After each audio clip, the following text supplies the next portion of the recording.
కాబట్టి వాళ్ళు చెప్పారు, మేము ఆపామని చెప్పారు. అంటే ఏమీ జరగలేదని ఆ తర్వాత మంచు మనోజ్ భార్యతో కూడా కలిసి ఆసుపత్రికి వెళ్ళారు. వెళ్ళినాక కూడా అక్కడ కూడా మీడియా వాళ్ళందరూ ఉంటే అతనేం మాట్లాడలేదు, కానీ కొంత ఇబ్బందిగా ఉన్నాడు, ఇబ్బందిగా నడుస్తున్నాడు. కానీ ఇతరులు వచ్చి మీడియా వాళ్ళని అరవటం నేను చూసే ఇంతవరకు మీడియా వాళ్ళు తొక్కిసలాట అట్లాంటివి ఒక్కోసారి నాకు కూడా ఇబ్బంది కలిగిస్తుంటాయి. కానీ ఒక్కరు ఎవరన్నా వచ్చి మీడియాని తిట్టడం నేను చూడలేదు. నేను నిన్న మటుకు చూశాను. అది ఆసుపత్రిలో ఎవరో ఆయన ఎవరో నాకు తెలియదు, తెలుసుకోవాలని కూడా లేదు. కానీ ఏంటిది అది ఎవరు రావడం అది ఏదో అన్నాడు ఆయన. సరే, అది అయిన తర్వాత రాత్రికి మెడికల్ లీగల్ రికార్డు అంటే ఆ దౌర్జన్యమో బలప్రయోగం ఏదో జరిగింది, 3-4 పార్ట్స్లో అది అయిందని చెప్పి వచ్చింది. ఈరోజు ఉదయం నుంచి చూస్తుంటే కనుక అది డాక్యుమెంటరీ అలా కొనసాగిస్తే మొదటేమో విష్ణు వస్తున్నాడు, తమ్ముడికి అండగా నిలబడతాడని కొంతమంది హెడ్డింగులు పెట్టారు.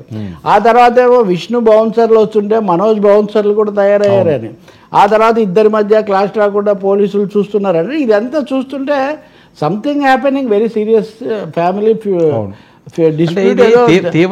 మోహన్ బాబు కూడా రావటం వల్ల ఇప్పుడు అందుకనే మిత్రులంతా పెదరాయుడు చిన్నరాయుడు అని హెడ్డింగులు పెట్టే విదేశాల్లో ఉన్నట్టున్నది, ఆవిడ ఇక్కడ లేదు అదే చెప్పారు. తర్వాత వాళ్ళు వివరణ కూడా ఇచ్చారు. విష్ణు అమెరికాలో ఎక్కడో ఉన్నాడు, ఆయన దేశంలో లేడు, దుబాయ్ అనుకుంటా, కానీ వస్తున్నాడని. కానీ ఈ స్థాయికి మోహన్ బాబు కొంత ఎమోషనల్, లేకపోతే ఒక్కోసారి మాట్లాడేస్తాడు, కాస్త విరుచుకుపడతాడు, ఇదంతా నిజమే. కానీ కుటుంబంలో ఈ స్థాయికి రావడం, ఆయన పేరు కూడా రావడం అంటే తండ్రి కొడుకుని ఏదో మందలించడమో లేకపోతే దెబ్బ కొట్టడంలో ఎవరో దాన్ని కానీ ఇక్కడ ఏంటంటే మెడికల్ లీగల్ రిపోర్టు కడుపులో గాయమట, వెన్నెముకు గాయమట, మెడపై గోళ్లతో రక్కిన ఆనవాళ్ళట, ఎడమ కాలి పిక్క భాగంలో కూడా దెబ్బలు అట.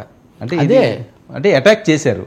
అంటే గత 25 ఏళ్లలో లేదా 20 ఏళ్లలో నేను ఇంకా 25 ఏళ్ళు కాదు 30 ఏళ్ళు 2-3 సార్లు ఇలాంటి ఇన్సిడెంట్స్ కాస్త మోహన్ బాబు దురుసుగా ఉండటము, మాట్లాడటము, ఆ తర్వాత కొంచెం సర్దుబాటు చేయటము, లేకపోతే పిల్లలు వాళ్ళ పెళ్ళిళ్ళు ఇలాంటి సందర్భాల్లో నిజంగా అలా జరిగి ఉండకూడదు. అంత స్థాయి 10 మందికి తెలిసిన వ్యవహారము.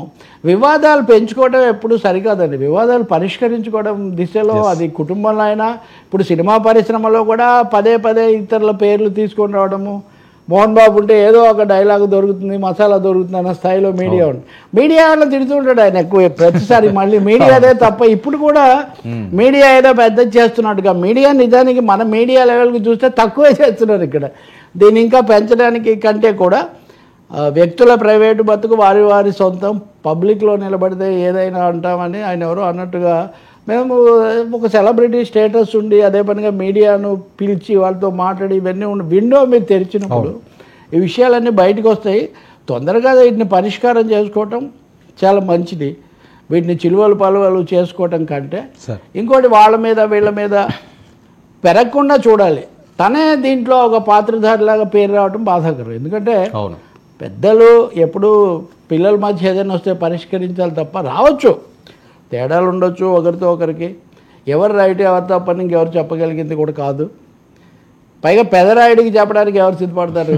కోరి ఎవరు ఏదో సామెత చెప్తారు, నిప్పుని ఎవరు ముద్దు పెట్టుకోరని.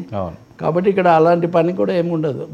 బాధాకరమైన విషయం సార్, పరిష్కారం కావాలి. కానీ సినిమా పెద్దలు ఇందులో కలెక్ట్ చేసుకుని రాఘవేంద్ర లాంటి వారు చాలా మంది ఆయనకి శ్రేయోభిలాష్ ఉన్నారు, దగ్గర నుంచి ఉన్నారు, అలాంటి వాళ్ళు ఎవరు కలెక్ట్ చేసుకోవాల్సిన అవసరం ఉందంటారా? లేకపోతే వాళ్ళే సార్ వాళ్ళంతా వాళ్ళు చెప్తూనే ఉంటారు సార్. తెర వెనుక లేదా వ్యక్తిగతంగా ఆంతరంగికంగా కలిసినప్పుడు నేను నీకు ఏదైనా వ్యక్తిగత విషయం ఉంటే ఇక్కడ చెప్పను కదా, నీకు చెప్తాను. సో వాళ్ళు ఏం చెప్పడం లేదని నేను అనుకోను. ఎంతోమంది ఎంతో చెప్తే ఇక్కడ ఆగి ఉంటుంది ఇది. ఓకే, లేకపోతే ఇప్పుడు బౌన్సర్లు కూడా వస్తున్నారంటే దాదాపు బౌన్సర్లు అంటే ప్రైవేట్ దళాలు లాంటివే కదా, స్క్వాడ్స్ లాంటివే కదా. ఇప్పుడు ఎవరు పరిష్కారం చేయాలి? నిజంగా పిల్లల మధ్య వస్తే తండ్రి పరిష్కారం చేయాలి. ఇప్పుడు తండ్రికి ఒక ఆయనకు వస్తే ఇంకో కొడుకు పరిష్కారం చేయాలి. వాళ్ళ కుటుంబ పెద్దలు దీంట్లో జోక్యం చేసుకోవాలి. కానీ ఏమీ లేదు అని చెప్పడం వల్ల కూడా ఏం ఉపయోగం లేదు. ఓకే, అది ఒక చిన్న సమస్య, ఒక వ్యాధి ఉందంటే దాన్ని నయం చేసుకోవటం మంచిది, కానీ ఏమీ లేదు అనుకోవటం వల్ల ఉపయోగం లేదు. ఇది